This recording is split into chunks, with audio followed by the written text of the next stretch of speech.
સુરત ગ્રામ્ય જિલ્લા વિસ્તારમાં મેગા સર્ચ ઓપરેશન હાથ ધરીને ગેરકાયદેસર રીતે વસવાટ કરતા કુલ 238 શંકાસ્પદ બાંગ્લાદેશી ઇસમોને સુરત ગ્રામ્ય જિલ્લા પોલીસે શોધી કાઢ્યા છે। પોલીસે અલગ અલગ ટીમો બનાવીને બારડોલી, પલસાણા, કડોદરા, કામરેજ, કીમ, કોસંબા, માંડવી, ઓલપાડ તાલુકા વિસ્તારોમાંથી ગત રોજ 130 અને આજે 109 શંકાસ્પદ બાંગ્લાદેશી ઇસમોને શોધી કાઢ્યા છે અને હાલ તેઓની નાગરિકતા અંગે વેરિફિકેશન અંગેની કામગીરી હાલમાં શરૂ છે। સુરત ગ્રામ્ય જિલ્લા એલસીબી, એસઓજી, પેરોલ ફ્લો સ્ક્વોડની 4 ટીમ તેમજ બારડોલી ટાઉન, બારડોલી રૂરલ,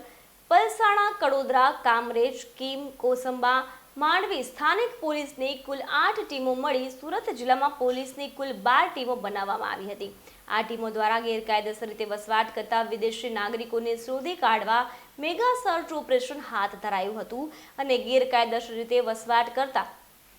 શંકાસ્પદ બાંગ્લાદેશી ઇસમોને શોધી કાઢ્યા હતા, જેમાં 26 એપ્રિલના રોજ 130 અને આજે 27 એપ્રિલના રોજ 109 શંકાસ્પદ બાંગ્લાદેશી ઇસમો મળી આવ્યા હતા, જેઓને સ્થાનિક પોલીસ સ્ટેશન ખાતે લાવી તેઓની પૂછપરછ કરી નાગરિકતા અંગે વેરિફિકેશન અંગેની કામગીરી હાલ કરવામાં આવી રહી છે।